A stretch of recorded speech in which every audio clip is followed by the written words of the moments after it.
Hello everyone, welcome to my YouTube channel. इस video में हम कवर करेंगे कंक्रीट टेक्नोलॉजी। सिलेबस में हमारे सब टॉपिक्स क्या क्या हैं कंक्रीट टेक्नोलॉजी के। Properties of various types grades of cement, properties of coarse and fine aggregates, properties of concrete, उसमें है water cement ratio, properties of fresh and hardened concrete, concrete mix design, testing of concrete, quality control of concrete. इसमें है batch work, form work, transportation, placing, compaction, curing, water proofing, extreme concreting and chemical admixtures, properties of special concrete. इसमें है ready mix, RCC, pre stressed, fibre reinforced, precast, high performance. इसको हम one by one discuss कर लेते हैं। Cement, सबसे पहली चीज़ जो सीमेंट है वो इन्वेंट किया गया था जोसेफ एस्पडी के द्वारा इन 1824। सीमेंट के पास कोहेसिव और एडहेसिव प्रॉपर्टीज होती हैं। कोहेसिव यानी कि सेम मॉलिक्यूल्स, और एडहेसिव यानी कि जो डिफरेंट मॉलिक्यूल ये सेम मॉलिक्यूल्स के साथ जो अपना बॉन्ड बनाते हैं वो होते हैं कोहेसिव प्रॉपर्टी, और जो डिफरेंट मॉलिक्यूल्स के साथ बॉन्ड बनाते हैं वो होती हैं एडहेसिव प्रॉपर्टी। और सीमेंट के पास दोनों प्रॉपर्टीज होती है। मीन्स सीमेंट जो है वो सिमिलर मटेरियल और डिफरेंट मटेरियल के साथ भी बॉन्ड बना लेता है। नाउ सीमेंट की डेंसिटी होती है 1440 kg पर मीटर क्यूब, और वेट जो होता है सीमेंट का, वन बैग का सीमेंट वो होता है 50 kg। Now volume of one bag, volume किसके इक्वल हो जाएगा? मास बाय डेंसिटी, क्योंकि डेंसिटी किसके इक्वल होता है? मास बाय वॉल्यूम के। सो वॉल्यूम हो जाएगा मास बाय डेंसिटी। मास कितनी है हमारे पास? 50 kg की एक बोरी होती है, बाय डेंसिटी 1440। सो यहाँ से आ जाएगा 0.0347 मीटर क्यूब और 35 लीटर्स। 1 मीटर क्यूब में 1000 लीटर्स होते हैं। नाउ अब सीमेंट हमारे पास दो तरीके की होती है, एक होती है नेचुरल सीमेंट और एक होती है आर्टिफिशियल सीमेंट। नेचुरल सीमेंट की स्ट्रेंथ कम होती है, इसलिए हम उसको ज़्यादातर यूज़ नहीं करते। और जो नेचुरल सीमेंट है वो बनाई जाती है नेचुरल स्टोन्स के द्वारा, और नेचुरल का एग्जाम्पल है Roman cement. Now artificial cements जो होती हैं वो आर्टिफिशियली बनाई जाती हैं, जिसके 2 टाइप्स के मेन कंपोनेंट्स होते हैं। फर्स्ट है कैलकेरियस, सेकेंड है आर्जिलियस। कैलकेरियस में आता है limestone, chalk, marl, marine shells, और आर्जिलेशियस के कंपोनेंट होते हैं clay, shale, slate. Now grade of artificial cement, artificial cement की ग्रेड होती हैं जैसे कि 33 ग्रेड, 43 ग्रेड, 53 ग्रेड। इसमें जो ये नंबर है ये कंप्रेसिव स्ट्रेंथ को डिनोट करता है आफ्टर 28 डेज। 28 डेज के बाद जो स्ट्रेंथ आएगी, अगर 33 है तो वो होगी आपकी 33 ग्रेड सीमेंट। अगर strength 43 Newton per M square है, सो ग्रेड ऑफ सीमेंट है 43 ग्रेड। अगर 28 डेज के बाद कंप्रेसिव स्ट्रेंथ आती है आपकी 53 newton per M square, so grade of cement है 53। नाउ जो केमिकल कंपोजिशन होता है सीमेंट के, जो रॉ मटेरियल्स हैं उनका इस अकॉर्डिंग होता है। सबसे ज़्यादा जो प्रेजेंट होता है सीमेंट में वो होता है लाइम। लाइम यानी कि कैल्शियम ऑक्साइड, ये होता है 62 to 65%। नेक्स्ट होता है आपका सिलिका, SiO2, ये होता है 17 to 25%। एलुमिना होता है Al2O3 के फॉर्म में, जो कि 3 to 8%। आयरन ऑक्साइड Fe2O3 होता है 5 to 6%। मैग्नीशिया MgO होता है 1 to 4%। एल्कलीस यानी कि जो इम्प्योरिटीज ऑटोमेटिकली फॉर्म होती है सीमेंट में वो होती है 0.1 to 1%। नाउ अब ये कुछ एवरेज है, मतलब कि इस रेंज में लाइम होता है तो एवरेज कितना लाइम होता है? 62%। सिलिका एवरेज होता है 22%। एलुमिना होता है 5%। आयरन ऑक्साइड होता है 3%। मैग्नीशिया होता है 3%। और जो एल्कलीस यानी कि जो इम्प्योरिटीज ऑटोमेटिकली रेसिड्यू के फॉर्म में बचती हैं वो होती है 1% ऑन एन एवरेज। नाउ ये जो कंपोनेंट्स हैं इनके कुछ इंपॉर्टेंट करेक्टरिस्टिक्स हैं, जैसे कि लाइम है। लाइम रिस्पॉन्सिबल होता है स्ट्रेंथ और साउंडनेस के लिए, और साउंडनेस क्या होती है? वो रेजिस्टेंस होता है अगेंस्ट चेंज इन वॉल्यूम। अगर कोई चीज़ वॉल्यूम, जैसे सीमेंट वॉल्यूम चेंज करेगी और उस वॉल्यूम चेंज को जो रेजिस्ट करेगा वो प्रॉपर्टी होती है साउंडनेस। साउंडनेस रेजिस्टेंस होती है अगेंस्ट चेंज इन वॉल्यूम। अगर सीमेंट साउंड है तो ये एक पॉजिटिव टर्म है, मीन्स सीमेंट की रेजिस्टेंस अच्छी है। अनसाउंड मीन्स उसमें रेजिस्टेंस नहीं है। Next, excess of lime causes unsoundness. अगर लाइम ज़्यादा हो गया तो सीमेंट अनसाउंड हो जाएगी, मीन्स उसमें रेजिस्टेंस नहीं रहेगा वॉल्यूम चेंज के लिए। Now deficiency of lime causes reduction in strength. अगर लाइम कम हो गया सो उससे क्या होगी, स्ट्रेंथ सीमेंट की कम हो जाएगी। सो इसीलिए इसका प्रपोर्शन फिक्स है, सबसे ज़्यादा लाइम होना चाहिए, on an average 62%। Next component silica. Silica जो है वो स्ट्रेंथ के लिए रिस्पॉन्सिबल होता है। अगर सिलिका ज़्यादा हो गया तो स्लो सेटिंग हो जाएगा सीमेंट में। Excess of silica causes slow setting. और अगर सिलिका कम हो गया मीन्स डिफिशियंसी हो गई सिलिका की, सो स्ट्रेंथ जो है सीमेंट की वो कम हो जाएगी। सो इसीलिए एक प्रॉपर प्रपोर्शन में सिलिका का प्रेजेंस होना चाहिए। नेक्स्ट है एल्यूमिना। एल्यूमिना जो है वो क्विक सेटिंग के लिए रिस्पॉन्सिबल होता है, कि अगर हमको सीमेंट को क्विक सेट करना है, जल्दी सेट करना है, सो एल्यूमिना के थ्रू होता है। अगर आप ये ज़्यादा अमाउंट में डाल देंगे एल्यूमिना को, सो सीमेंट जो है वो कमज़ोर हो जाएगी, cement becomes weak. Next iron oxide. Iron oxide जो है वो सीमेंट को कलर देती है और ये एक फ्लक्स की तरह एक्ट करती है। जो ग्रीनिश ग्रे कलर होता है सीमेंट का वो आयरन ऑक्साइड की वजह से ही होता है। नेक्स्ट है मैग्नीशिया। मैग्नीशिया जो है वो साउंडनेस देती है सीमेंट को, और अगर मैग्नीशिया ज़्यादा अमाउंट में हो गया तो सीमेंट अनसाउंड हो जाएगा, मीन्स उसका रेजिस्टेंस नहीं रहेगा अगेंस्ट वॉल्यूम चेंज के लिए। नेक्स्ट एल्कलीस, जो पोटेशियम ऑक्साइड और सोडियम ऑक्साइड के फॉर्म में होती हैं, ये रेसिड्यूस होती हैं और ये ऑटोमेटिकली इम्प्योरिटीज फॉर्म्ड होती है जब हम सीमेंट को बनाते हैं। और अगर ये ज़्यादा क्वांटिटी में हो गई सो इससे क्या होगा, एफ्लोरेसेंस हो जाएगा और क्रैकिंग हो जाएगी। एफ्लोरेसेंस एक वाइट पैच होता है जो कि सरफेस में फॉर्म होने लगता है अगर एल्कलीज ज़्यादा हो जाएंगे तो। नेक्स्ट इंपॉर्टेंट टॉपिक है हमारा बोक्स कंपाउंड के बारे में, composition of cement clinker and their setting action. जब हम रॉ मटेरियल को किल में डालते हैं, फर्नेस में डालते हैं, सो वो क्या होता है, फ्यूज होता है और 4 तरह के मेजर कंपाउंड्स फॉर्म होते हैं। और वो जो मेन 4 तरह के कंपाउंड्स होते हैं उसको हम बोक्स कंपाउंड बोलते हैं, जो कि होते हैं एलाइट, बिलाइट, सिलाइट, फिलाइट। एलाइट यानी C3S यानी कि try calcium silicate 3CaO.SiO2। Next है बिलाइट C2S डाई कैल्शियम सिलिकेट, ये होता है twice of CaO.SiO2। Next scheelite C3A, ये है tri calcium aluminate 3CaO.Al2O3। Next felite C4AF tetra calcium aluminoferrite 4 times of CaO.Al2.Fe2O3। Now ये जो कंपाउंड्स बनते हैं इनकी कुछ स्पेशल प्रॉपर्टीज होती है, जैसे कि फर्स्ट है आपका ट्राई कैल्शियम सिलिकेट जो कि C3S है, ये 25 to 50% फॉर्म होता है। ये रिस्पॉन्सिबल होता है इनिशियल स्ट्रेंथ ऑफ सीमेंट के लिए, मीन्स जो सीमेंट में इनिशियल स्ट्रेंथ आती है वो C3S की वजह से होती है। इनिशियल डेज में 7 days 28 days इनिशियल स्टेजेस जो स्ट्रेंथ सीमेंट देती है वो C3S की वजह से होती है। हीट ऑफ हाइड्रेशन C3S की होती है 500 जूल पर ग्राम। नेक्स्ट है डाई कैल्शियम सिलिकेट C2S, ये प्रेजेंट होती है 25 to 40%।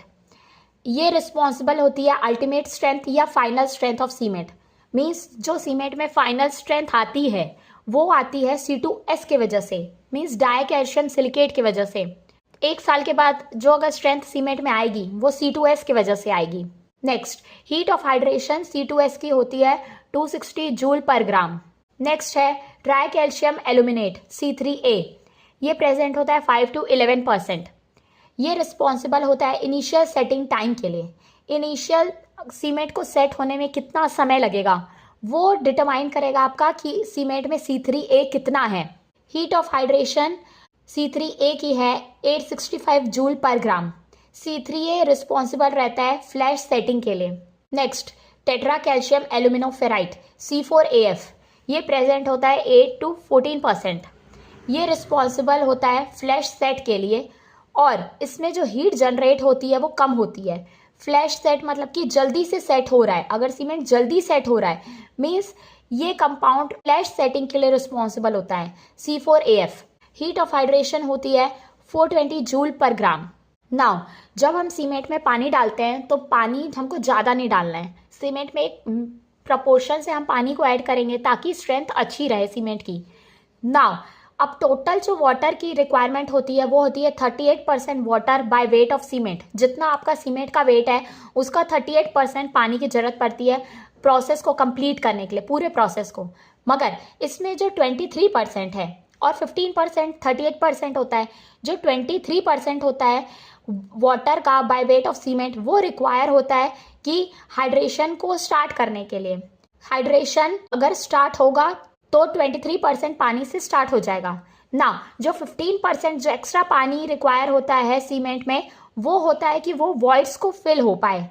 ये जो वॉइड्स होते हैं बीच बीच में, उनको फिल करने के लिए 15% पानी की जरूरत होती है। 23% हाइड्रेशन के लिए, 15% वॉइड्स को फिल करने के लिए। सो टोटल हो गया 38%।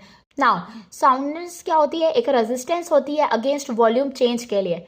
सो साउंडनेस किसके द्वारा आती है? 3 कंपोनेंट्स की वजह से साउंडनेस आती है। फर्स्ट है लाइम, सेकेंड है सल्फर, थर्ड है मैग्नीशिया। इसको आप LSMB बोल सकते हैं। नाउ लाइम के लिए जो टेस्ट होती है वो होती है आपकी ली चार्टिलियर अपैरेटस। सल्फर के लिए कोई टेस्ट प्रेजेंट नहीं है साउंडनेस फाइंड करने के लिए। मैग्नीशिया के लिए जो टेस्ट होती है वो होती है आपकी ऑटोक्लेव टेस्ट। नाउ अब हम जिप्सम भी डालते हैं सीमेंट में। सो जिप्सम जो होता है वो है CaSO4.2H2O। ये एक रिटार्डर के फॉर्म में यूज़ किया जाता है। ये जो इनिशियल सेटिंग टाइम है उसको बढ़ाता है कि हमने सीमेंट में पानी डाला तो सीमेंट जल्दी सेट नहीं हो जाए, उस समय को बढ़ाने के लिए हम जिप्सम को डालते हैं। सो जिप्सम एक रिटार्डर है जो इनिशियल सेटिंग टाइम को बढ़ा देता है और प्रोसेस को स्लो कर देता है। टाइम को बढ़ा के प्रोसेस को स्लो करता है जिप्सम। नेक्स्ट टॉपिक है हमारे पास टाइप्स ऑफ सीमेंट। सीमेंट कितने टाइप्स के होते हैं? First rapid hardening cement. So ये गिवन है आपका IS 8041 में। इसको हम high early strength Portland cement भी बोलते हैं। रैपिड हार्डनिंग सीमेंट का मतलब ये नहीं होता है कि वो जल्दी हार्डर हो जाती है, इसका मतलब ये है कि वो स्ट्रेंथ जल्दी अचीव करती है, इसीलिए हम इसको high early strength Portland cement बोलते हैं। और अगर अर्ली स्ट्रेंथ हाई होगी किसी भी सीमेंट की, मतलब क्या हो गया? उसका C3S ज़्यादा होगा, क्योंकि C3S जो होता है वो इनिशियल स्ट्रेंथ के लिए रिस्पॉन्सिबल होता है। सो इसीलिए इसका C3S ज़्यादा होता है, अप टू 50%, और C2S कम होता है। और ये ग्राउंड मोर फाइनली, इसको हम ग्राउंड बहुत अच्छे से करते हैं। ये सीमेंट कहाँ यूज़ होती है? जब हमको स्ट्रेंथ जल्दी चाहिए रहती है, जहाँ पे हमको फॉर्मवर्क को जल्दी निकालना रहता है रीयूज के लिए। और रैपिड हार्डनिंग सीमेंट जो है वो 1 दिन में स्ट्रेंथ अचीव करती है, जो OPC 3 दिन में अचीव करती है with the same water cement ratio. Rapid hardening cement की स्ट्रेंथ 1 दिन में ज़्यादा होती है एज कंपेयर टू जो स्ट्रेंथ OPC 3 दिन में अचीव करती है। और cost of rapid hardening cement जो है वो 10% ज़्यादा होती है ऑर्डिनरी सीमेंट से। ये यूज़ की जाती है repairs of roads, bridges etcetera. इसको हम रोड के कंस्ट्रक्शन में, ब्रिजेस में यूज़ करते हैं। Next, extra rapid hardening Portland cement ERHC। ये जो सीमेंट होती है ये बनाई जाती है जब हम रैपिड हार्डनिंग सीमेंट जो अभी हमने पढ़ा उसमें हम जब 2% CaCl2 ऐड करते हैं कैल्शियम क्लोराइड को, तो बनती है हमारी extra rapid hardening Portland cement. इसको हम कैल्शियम क्लोराइड सीमेंट भी बोलते हैं। इसमें जो कैल्शियम क्लोराइड है ये एज ए एसिलेटर एक्ट करता है, जो रेट ऑफ हाइड्रेशन को इंक्रीज करता है सीमेंट के। Because of the presence of calcium chloride इसकी जो स्ट्रेंथ अचीव होती है वो रैपिड हार्डनिंग सीमेंट से ज़्यादा होती है, क्योंकि कैल्शियम क्लोराइड एक एसिलरेटर के तौर पे काम करता है। नेक्स्ट है हमारे पास हाई एल्यूमिना सीमेंट IS 6452। इसके जो रॉ मटेरियल होते हैं वो 40% बॉक्साइट होता है, मीन्स एल्यूमिनियम का ओर, 40% लाइम और 15% आयरन ऑक्साइड होता है, और लिटिल परसेंट होता है फेरिक ऑक्साइड, सिलिका और मैग्नीशिया का। और इसको हम फाइनली ग्राउंड करते हैं एक हाई टेम्परेचर में। इसमें एल्यूमिना यानी कि बॉक्साइट का कंटेंट प्रेजेंट होता है। इसका initial setting time 3.5 to 4 hours होता है और final setting time 5 to 5.5 hours होता है। ये यूज़ किया जाता है रिफ्रैक्टरी कंक्रीट में और इंडस्ट्रीज में, और जहाँ पे हमको प्री कास्टिंग की ज़रूरत पड़ती है। नेक्स्ट है हमारे पास sulphate resisting Portland cement SRPC IS 12330।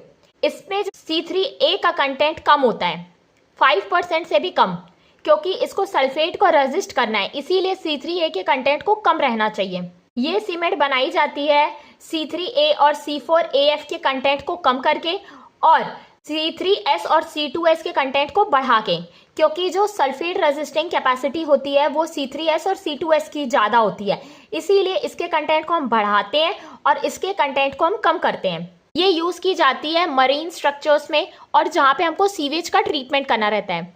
इसका इनिशियल सेटिंग टाइम 30 मिनट से ज़्यादा होना चाहिए और फाइनल सेटिंग टाइम 600 मिनट से कम होना चाहिए। नेक्स्ट है हमारे पास Portland slag cement IS 455 1989। Portland slag cement बनाई जाती है। पोर्टलैंड सीमेंट में जब हम फर्नेस स्लैग को ऐड करते हैं और थोड़ा अमाउंट जिप्सम को ऐड करते हैं। फर्नेस स्लैग 25 to 65% हम ऐड करते हैं। जब हम फर्नेस स्लैग को ऐड करते हैं तो इससे क्या होता है, हीट ऑफ हाइड्रेशन हमारी कम हो जाती है। और जब भी हम कोई एक एक्स्ट्रा इंग्रेडिएंट ऐड करते हैं जैसे कि पोजोलाना स्लैग, सो इससे क्या होता है, रेजिस्टेंस बढ़ जाता है केमिकल अटैक से। So resistance against chemical attack होता है पोर्टलैंड स्लैग सीमेंट में। नाउ इसको हम यूज करते हैं मैरीन स्ट्रक्चर्स में, नॉचेस में। नेक्स्ट है हमारे पास low heat cement LHC IS 12600। Low heat cement में क्या होता है, जो स्ट्रेंथ का डेवलपमेंट होता है वो स्लो होता है, मीन्स वो धीरे धीरे होता है, और जो अल्टीमेट स्ट्रेंथ होती है वो सेम होती है। मीन्स इनिशियल स्ट्रेंथ जो है वो स्लो डेवलप की जाती है और अल्टीमेट स्ट्रेंथ सेम होती है OPC के कंपैरिजन में। इसमें क्या होता है, हमको हीट ऑफ हाइड्रेशन को कम करना रहता है, इसीलिए हम C3S और C3A के कंटेंट को कम करते हैं और C2S के कंटेंट को बढ़ाते हैं। जैसे कि देखिए, जो हीट ऑफ हाइड्रेशन होती है वो C3S और C3A की वजह से बढ़ती है और C4AF और C2S की वजह से हीट ऑफ हाइड्रेशन कम होती है। इसीलिए हमको क्या करना है, इसमें हीट ऑफ हाइड्रेशन को कम करना है।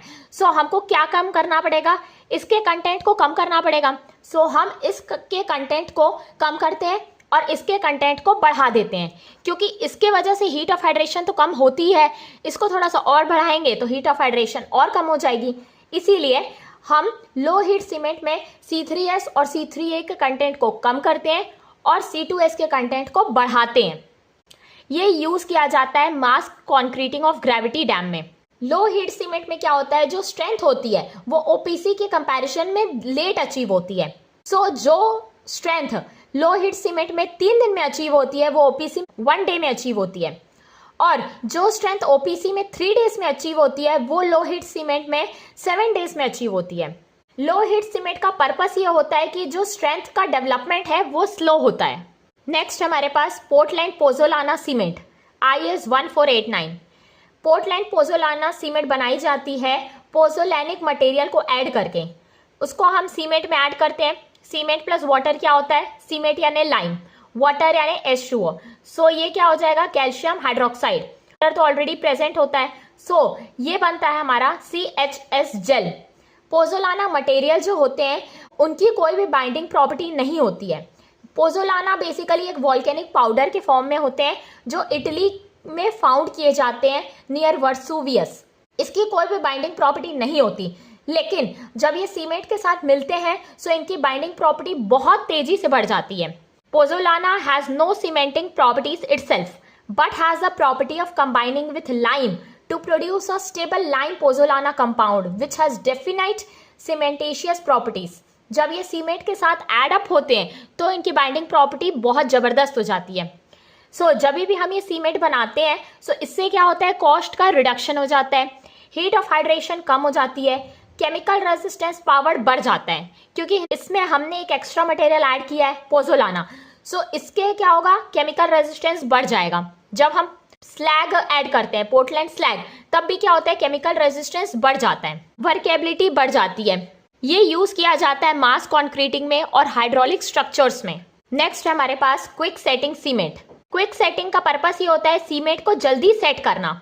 सीमेंट को जब हमको जल्दी सेट करना रहेगा तो हम क्या करेंगे, जिप्सम के कंटेंट को कम कर देंगे, क्योंकि जिप्सम जो है वो इनिशियल सेटिंग टाइम को क्या करता है, बढ़ा देता है और सेट को स्लो करता है। जिप्सम का पर्पस क्या होता है, सेटिंग को स्लो करना, इसीलिए हम जिप्सम को ही कम कर देते हैं ताकि हमारी जो सेटिंग है वो फास्ट हो पाए। क्विक सेटिंग सीमेंट में हमको सीमेंट को क्विक सेट करना रहता है, इसीलिए हम जिप्सम के कंटेंट को कम करते हैं।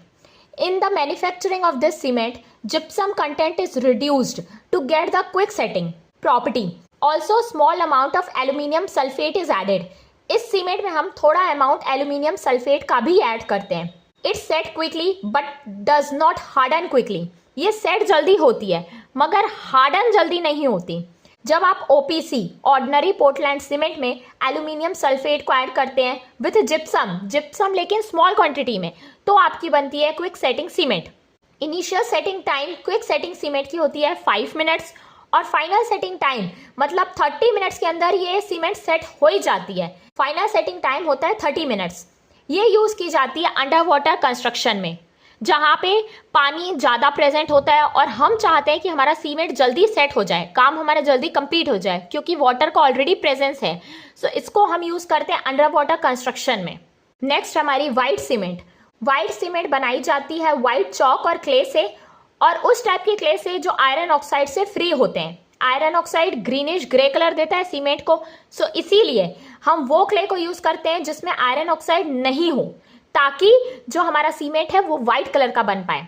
सो ग्रेइश कलर जो होता है सीमेंट का वो आयरन ऑक्साइड की वजह से होता है। सो इसीलिए हम आयरन ऑक्साइड के कंटेंट को कम करते हैं और 1% से बिलो रखते हैं, ताकि ग्रीनिश ग्रे कलर है वो सीमेंट का नहीं आ पाए ना। अब जब हमको कलर का स्केल मेजर करना है तो हम यूज करते हैं हंटर स्केल और ISI स्केल यूज की जाती है व्हाइटनेस ऑफ व्हाइट सीमेंट को मेजर करने के लिए। ये भी क्वेश्चन कई बार पूछा जाता है कि कौन सी स्केल को आप यूज करते हैं व्हाइट सीमेंट की व्हाइटनेस को मेजर करने के लिए। सो वो होती है आपकी हंटर स्केल और ISI scale. Example Birla white, JK putty. Now ये सीमेंट कहाँ कहाँ यूज की जाती है? टेरेजो फ्लोरिंग, कास्टिंग स्टोन्स। नेक्स्ट है हमारी स्नो कैम्प सीमेंट। ये एक कलर सीमेंट का टाइप है। इसकी जो बाइंडिंग प्रॉपर्टी है वो OPC से ज़्यादा होती है। स्नो कैम्प सीमेंट बनाई जाती है OPC प्लस कलरिंग पिगमेंट को ऐड करके। OPC हम वो यूज करते हैं जिसमें आयरन ऑक्साइड नहीं होता। नाउ अब इसका यूज कहाँ कहाँ होता है? ये यूज की जाती है सीमेंट पेंट के लिए, packing of sanitary pipes in RCC। Next हमारे पास हाइड्रोफोबिक सीमेंट। ये उस टाइप की सीमेंट होती है जिसको पानी पसंद नहीं होता। इसको हम वाटर रिपेलेंट सीमेंट भी बोलते हैं। इस सीमेंट को हम वहां यूज कर सकते हैं जहां पे हमको सीमेंट को लंबे समय तक स्टोर करने की जरूरत पड़ती है। This cement is used where cement has to be stored for long time period, क्योंकि ये सीमेंट पानी को एब्जॉर्ब नहीं करती, इसीलिए सीमेंट खराब भी नहीं होगी। अगर आपको लंबे समय तक सीमेंट को रखना है अपने पास तो आपको हाइड्रोफोबिक सीमेंट रखना पड़ेगा। इस सीमेंट को बनाने के लिए क्या यूज किया जाता है? 0.1 to 4% boric acid, oleic acid और स्टीरिक एसिड को हम यूज करते हैं। उसको हम मिक्स करते हैं वाइल ग्राइंडिंग द क्लिंकर। जब हम क्लिंकर को ग्राइंड करते हैं तब हम उसमें ये एसिड को मिक्स करते हैं, जो कि क्या है? बोरिक एसिड, ओलिक एसिड और स्टीरिक एसिड। इसका जो कॉस्ट होता है वो OPC से ज्यादा होता है। नेक्स्ट है super sulphated Portland cement IS 6909। ये सीमेंट बनाई जाती है जब हम 80 to 85% स्लैग लेते हैं, उसमें 10 से 15% जिप्सम लेते हैं और 5% पोर्टलैंड सीमेंट के क्लिंकर को यूज करते हैं to an extreme fineness of about. Fineness कितनी रखनी है हमारे को? 400 to 500 metre square per kg। So तब ये आपकी बनती है सुपर सल्फेटेड पोर्टलैंड सीमेंट। ये सीमेंट बनती है slag plus gypsum plus Portland cement के मिक्सचर से। इनका रेशियो इस तरीके से होना चाहिए। नाउ इसके जो सल्फेट अटैक करने का रेजिस्टेंस पावर होता है वो सल्फेट रेजिस्टेंस सीमेंट से भी ज्यादा होता है। ये यूज किया जाता है उन जगहों पे जहां पे सल्फेट अटैक हाई होता है। नेक्स्ट है हमारा एयर एंट्रेनिंग सीमेंट AEC। ये बनाई जाती है OPC के साथ 0.01 to 0.5% एयर एंट्रेनिंग एजेंट को मिक्स करके। एयर एंट्रेनिंग एजेंट्स क्या होते हैं? हमारे एल्कली की सॉल्ट्स होते हैं, वुड रेजिन के या synthetic detergent of alkyl aryl sulphonate type के। हम इस एजेंट को OPC के साथ मिक्स करते हैं तो बनती है हमारी एयर एंट्रेनिंग सीमेंट। ये यूज की जाती है उन जगहों पे जहां पे फ्रीजिंग एंड फ्रॉस्टिंग अटैक ज्यादा होता है। कंक्रीट क्या होता है? कंक्रीट एक कंपोजिट मटेरियल होता है, मैन मेड मटेरियल जो हम खुद बनाते हैं। ये किससे मिक्स कर करके बनाया जाता है? इसमें हम सीमेंट, फाइन एग्रीगेट यानी कि सैंड और कोर्स एग्रीगेट यानी कि ग्रेवल और क्रस्ड स्टोन और वाटर को जब हम मिक्स करते हैं सो क्या फॉर्म होता है हमारा? कंक्रीट। इसमें कभी कभी हम एडमिक्सचर्स भी डालते हैं ताकि उसमें स्पेशल प्रॉपर्टीज आ पाए कंक्रीट में। ना फ्रेश कंक्रीट क्या होता है? जो उसी समय बनाया जाता है, फ्रेशली मिक्स्ड मटेरियल, वो होता है आपका फ्रेश कंक्रीट। इसको हम किसी भी शेप में मोल्ड कर सकते हैं। नेक्स्ट जो भी हम क्वांटिटीज़ के सीमेंट, एग्रीगेट और वाटर डालते हैं वो कंक्रीट की प्रॉपर्टीज़ को डिटरमाइन करते हैं। मींस जिस तरीके का आपकी सीमेंट, एग्रीगेट और वाटर होगा उसी तरीके की आपकी कंक्रीट की प्रॉपर्टी होगी। नेक्स्ट टॉपिक है हमारा क्लासिफिकेशन ऑफ कंक्रीट। कंक्रीट कितने टाइप्स के होते हैं? First, based on cementing material, हमने कौन सा सीमेंट यूज़ किया है तो उसी प्रकार से हमारा कंक्रीट भी उसी टाइप का होगा। A lime concrete, B gypsum concrete, C cement concrete. Next, based on mixed proportion, हम कितने अमाउंट में फाइन एग्रीगेट और कोर्स एग्रीगेट डालेंगे सो उसी अकॉर्डिंग हमारा कंक्रीट का क्लासिफिकेशन होगा। जैसे कि M5 ग्रेड ऑफ कंक्रीट है, मतलब इसमें सीमेंट, फाइन एग्रीगेट और कोर्स एग्रीगेट का प्रोपोर्शन है 1:5:10। अगर M10 ग्रेड ऑफ कंक्रीट है सो इसका जो मिक्स प्रोपोर्शन है वो है 1:3:6। अगर M15 ग्रेड है कंक्रीट का सो ये हो जाएगा 1:2:4। अगर M20 ग्रेड है कंक्रीट का सो इसमें cement, fine aggregate, coarse aggregate का प्रोपोर्शन है 1:1.5:3। अगर M25 ग्रेड है कंक्रीट का सो इसका जो प्रोपोर्शन रहेगा वो है 1:1:2। नाउ ये जो स्ट्रेंथ होती है इसमें वो गिवन होती है 28 डेज के लिए, और इसमें कंक्रीट का क्यूब हम यूज़ करते हैं जिसकी साइड होती है 150 mm side.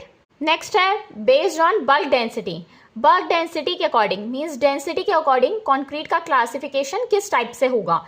First, extra light weight concrete, so उसकी जो डेंसिटी होती है वो 500 kg/m³ से कम होती है। अगर लाइट वेट कंक्रीट है सो उसकी डेंसिटी 500 to 1800 kg/m³ होती है। अगर डेंस वेट कंक्रीट है सो उसकी डेंसिटी 1800 to 2500 kg/m³ होती है। अगर सुपर हैवी वेट कंक्रीट है सो उसकी डेंसिटी 2500 kg/m³ होती है। नेक्स्ट, कंक्रीट का classification based on place of casting. अगर हम कंक्रीट को साइड में कास्ट करेंगे सो वो होगा हमारा इन सीतू कंक्रीट। अगर हम पहले से ही कंक्रीट की कास्टिंग करके रखेंगे सो वो होता है आपका precast concrete. Next topic है हमारा मैन्युफैक्चरिंग ऑफ कंक्रीट। कंक्रीट को कैसे मैन्युफैक्चर किया जाता है? सबसे पहली चीज, कंक्रीट किसका मिक्सचर होता है? Cement plus aggregate plus water. अब इसमें हर एक चीज का एक स्पेशल फंक्शन होता है। सीमेंट की कोहेसिव और एडेसिव प्रॉपर्टीज होती हैं जो कंक्रीट के डिफरेंट इंग्रेडिएंट्स को बाइंड करके रखती हैं आपस में। एग्रीगेट जो होता है ये मेन बॉडी होता है कंक्रीट का और ये ऑक्यूपाई करता है 70 to 80% वॉल्यूम। कंक्रीट की जो ज़्यादातर वॉल्यूम है वो एग्रीगेट की वजह से आती है। एग्रीगेट 2 टाइप्स के होते हैं, फाइन एग्रीगेट और कोर्स एग्रीगेट। और जो वाटर होता है ये सीमेंट के हाइड्रेशन के लिए रिस्पॉन्सिबल होता है। अगर हमको कंक्रीट की यूनिफॉर्म स्ट्रेंथ चाहिए, मींस अगर हमको कंक्रीट की स्ट्रेंथ अच्छी चाहिए सो हमको जो डिफरेंट स्टेजेस हैं कंक्रीट के प्रोडक्शन के लिए उनको अच्छे से करना पड़ेगा। सो जो डिफरेंट स्टेजेस होते हैं कंक्रीट को बनाने के लिए वो क्या क्या होते हैं? ये 7 पार्ट्स में डिवाइडेड है। फर्स्ट है बैचिंग और मेजरमेंट ऑफ मटेरियल्स, सेकेंड है मिक्सिंग, थर्ड है ट्रांसपोर्टिंग, फोर्थ है प्लेसिंग, फिफ्थ है कॉम्पैक्टिंग, सिक्स्थ है क्यूरिंग, सेवेंथ है फिनिशिंग। इसको हम 1 by 1 डिटेल में पढ़ने वाले हैं। सबसे फर्स्ट टॉपिक है बैचिंग। बैचिंग में जो हम मटेरियल्स यूज होते हैं कंक्रीट के लिए उनका मेजरमेंट करते हैं। Measurement of materials for making concrete is known as batching. Batching 2 type से की जाती है। फर्स्ट है वॉल्यूम बैचिंग, सेकेंड है वेट बैचिंग। जो वॉल्यूम बैचिंग होती है ये जनरली छोटे काम के लिए यूज की जाती है क्योंकि वॉल्यूम में एक्यूरेसी मेंटेन करना डिफिकल्ट है, क्योंकि हम उसको जिस कंटेनर में डालेंगे सो उस अकॉर्डिंग वो वॉल्यूम ले लेगा। ये एक इनएक्यूरेट मेथड है मेजरमेंट ऑफ मटेरियल के लिए। सेकेंड जो है वेट बैचिंग, ये सबसे अप्रोप्रिएट मेथड होता है जिसमें हम मटेरियल का मेजरमेंट करते हैं और ये ज़्यादातर इंपॉर्टेंट वर्क्स के लिए यूज़ किया जाता है। सीमेंट हमको पता है हम वेट से मेजर करते हैं। 1 बैग ऑफ सीमेंट का वेट होता है 35 लीटर या मीटर क्यूब में बोलेंगे 0.035 मीटर क्यूब। नेक्स्ट टॉपिक है हमारा मिक्सिंग। मिक्स जो भी इंग्रेडिएंट होते हैं उनको हमको अच्छे से मिक्स करना रहता है ताकि हम एक होमोजीनियस यूनिफॉर्म कलर और कंसिस्टेंट कंक्रीट को ऑब्टेन कर सकें जिसकी स्ट्रेंथ हमारे अकॉर्डिंग हो। सो मिक्सिंग किस तरीके से की जाती है? मिक्सिंग हम 2 तरीके से कर सकते हैं। पहला हैंड मिक्सिंग, जब हम हाथ से मिक्स करेंगे। नेक्स्ट सेकेंड है मशीन मिक्सिंग, जब हम मिक्सर यूज़ करेंगे। सो मशीन मिक्सिंग दो टाइप्स की होती है, फर्स्ट बैच टाइप की, सेकेंड कंटिन्यूअस टाइप की। बैच टाइप जो होता है वो टू टाइप्स का होता है, टिल्टिंग टाइप और नॉन टिल्टिंग टाइप। जो हैंड मिक्सिंग होती है ये छोटे काम के लिए यूज़ की जाती है, जहाँ पे कंक्रीट की जो क्वांटिटी है वो कम होती है, और इसमें जो मिक्सिंग टाइम होता है वो अप्रॉक्सीमेटली 2 मिनट का होता है। सिर्फ 2 मिनट्स की हमको ज़रूरत पड़ती है कंक्रीट के मटेरियल्स को मिक्स करने के लिए, और हैंड मिक्सिंग में टाइम 3 मिनट से ज़्यादा एक्सीड नहीं करना चाहिए। नेक्स्ट है हमारा मशीन मिक्सिंग। अगर हमको कंक्रीट की क्वालिटी ज़्यादा अच्छी चाहिए और हमको ज़्यादा क्वांटिटी ऑफ कंक्रीट को बनाना है, सो उसमें क्या होता है, मशीन मिक्सिंग ज़्यादा इंपॉर्टेंट होती है, क्योंकि इसमें जो कंक्रीट बनेगा वो जल्दी से ऑब्टेन हो सकता है, जिसकी क्वालिटी ज़्यादा अच्छी हो सकती है। फर्स्ट है हमारा टिल्टिंग मिक्सर। इसमें क्या होता है, कंक्रीट को जब हम डालते हैं ड्रम में वो टिल्ट करता है हॉरिजॉन्टल एक्सिस के अलोंग, वो होता है आपका टिल्टिंग मिक्सर। ये जनरली यूज़ किया जाता है लार्ज कंस्ट्रक्शन वर्क के लिए, जहाँ पे आपका कंस्ट्रक्शन वर्क बड़ा होता है, और टिल्टिंग मिक्सर मशीन वहाँ यूज़ की जाती है जहाँ पे एग्रीगेट के साइज 75 mm से ज़्यादा होते हैं। नेक्स्ट हमारा नॉन टिल्टिंग मिक्सर। इसमें जो मिक्सर होता है वो टिल्ट नहीं करता, सो ये यूज़ किया जाता है स्मॉल वर्क के लिए। ये यूज़ होता है जहाँ पे एग्रीगेट की साइज़ लेस है 75 mm से। सो जब भी एग्रीगेट की साइज़ 75 mm से कम है वहाँ पे हम नॉन टिल्टिंग मिक्सर यूज़ करेंगे। नेक्स्ट टॉपिक है हमारा ट्रांसपोर्टिंग। सो जब भी हमको कंक्रीट को ट्रांसपोर्ट करना है एक जगह से दूसरी जगह, सो हमको ये देखना है कि होमोजेनिटी मेंटेन है, मीन्स उसके जो मटेरियल्स हैं कंक्रीट के वो सेपरेट नहीं हो, मीन्स उनका सेग्रीगेशन नहीं हो। और यहाँ पे डिफरेंट मेथड्स यूज़ किए जाते हैं कंक्रीट को ट्रांसपोर्ट करने के लिए, जैसे कि पैंस, व्हील बोरो, क्रेन बकेट, ट्रांजिट मिक्सर या बेल्ट कन्वेयर। नेक्स्ट टॉपिक है हमारा प्लेसिंग ऑफ कंक्रीट। सो जब भी हमको कंक्रीट को प्लेस करना रहेगा, हम ये कोशिश करेंगे हमारा कंक्रीट अच्छे से प्लेस हो पाए, क्योंकि अगर कंक्रीट अच्छे से प्लेस होगा तो उसकी स्ट्रेंथ जो होगी वो मेंटेन रहेगी और कोई भी वॉइड्स नहीं रहेंगे जिससे उसकी स्ट्रेंथ डिक्रीज ना हो। सो the concrete should be placed and compacted before initial setting of concrete commences and should not be subsequently disturbed. हमको कंक्रीट जैसे ही बन जाता है उसको हमको बहुत अच्छे से प्लेस करना रहेगा और कॉम्पैक्ट करना रहेगा, ताकि जो कंक्रीट है उसकी डिजायर स्ट्रेंथ अचीव हो पाए। नाउ यहाँ पे एक इम्पॉर्टेंट पॉइंट है, as per IS 456 maximum permissible free fall of concrete may be taken as 1.5 metre. इसका मतलब ये हुआ कि कंक्रीट को जब भी हमको फॉल कराना है, मींस उसको रखना है, सो 1.5 मीटर से ज़्यादा हाइट में हमको उसको फ्री फॉल नहीं देना चाहिए। नेक्स्ट है हमारा कॉम्पैक्शन। कॉम्पैक्शन में हम क्या करते हैं, जो कंक्रीट में जो एंट्रैप्ड एयर होती है उसको हम रिमूव करते हैं और एक यूनिफॉर्म प्लेसमेंट करते हैं कंक्रीट का, ताकि जो हमारा जो मास है वो होमोजीनियस रहे, उसको हम कॉम्पैक्शन बोलते हैं। मींस जब हम एंट्रैप्ड एयर को कंक्रीट से रिमूव करते हैं उस प्रोसेस को हम बोलते हैं कॉम्पैक्शन। अगर हमारा कॉम्पैक्शन अच्छा होगा सो कंक्रीट की डेंसिटी और स्ट्रेंथ दोनों अच्छी होगी। अगर कंक्रीट में 5 या 10% तक वॉइड्स रह जाते हैं, अगर हमने कॉम्पैक्शन अच्छे से नहीं किया, सो उसकी जो कंप्रेसिव स्ट्रेंथ है वो 30% और 60% तक कम हो सकती है। अगर वॉइड्स 5% है सो उसकी स्ट्रेंथ 30% रिड्यूस हो जाएगी। अगर वॉइड्स 10% है सो उसकी स्ट्रेंथ 60% तक कम हो जाएगी। और कॉम्पैक्शन हम किस किस से कर सकते हैं, बाय हैंड रॉडिंग, हाथ से जब हम रॉड यूज़ करके भी कॉम्पैक्ट कर सकते हैं कंक्रीट को। High pressure and shock, high pressure डाल के भी हम कर सकते हैं। नेक्स्ट सेंट्रीफिकेशन और स्पिनिंग से भी हम कॉम्पैक्ट कर सकते हैं। लास्ट है मैकेनिकल वाइब्रेशन, मशीन यूज़ करके भी हम कंक्रीट को कॉम्पैक्ट कर सकते हैं। नेक्स्ट है हमारा क्यूरिंग। कंक्रीट अपनी स्ट्रेंथ तब अचीव करता है जब उसमें सीमेंट का हाइड्रेशन अच्छे से हो पाए। कंक्रीट में क्या क्या प्रेजेंट होता है, सीमेंट, एग्रीगेट, वाटर। सो कंक्रीट की स्ट्रेंथ किस पे डिपेंड करेगी, सीमेंट के हाइड्रेशन पे। अगर सीमेंट के पार्टिकल्स अच्छे से हाइड्रेट हो जाएंगे सो कंक्रीट अपनी स्ट्रेंथ को अचीव कर लेगा।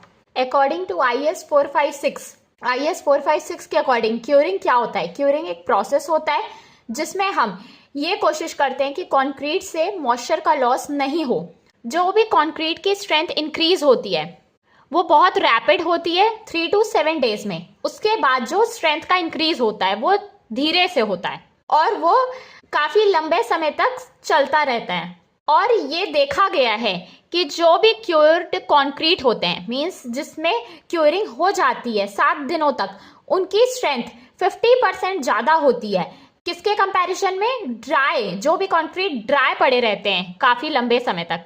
सो क्यूरिंग से स्ट्रेंथ 50% तक बढ़ जाती है 7 दिनों के अंदर।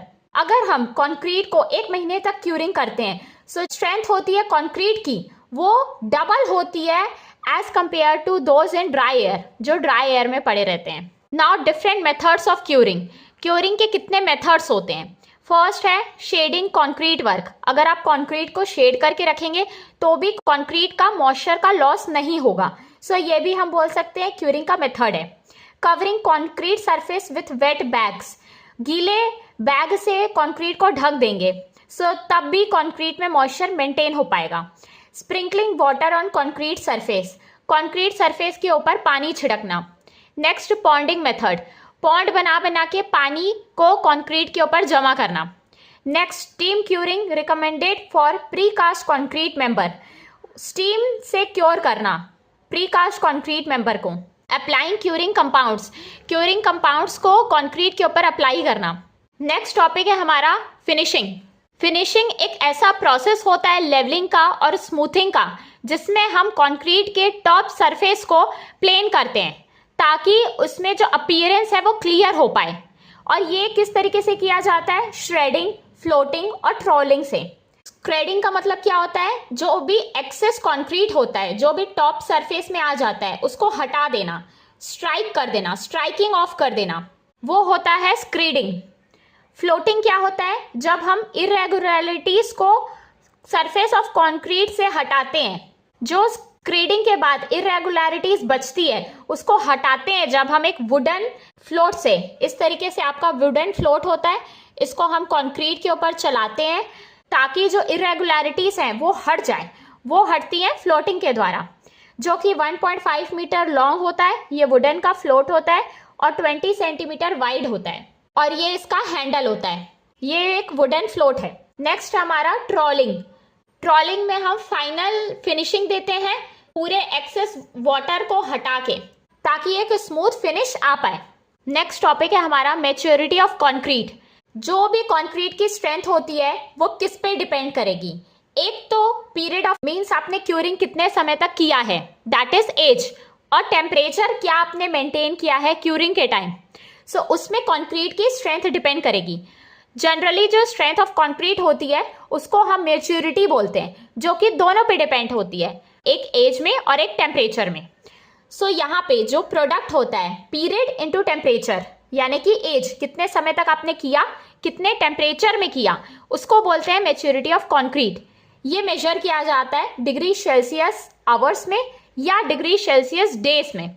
मैच्योरिटी समेशन होता है टाइम इनटू टेम्परेचर का।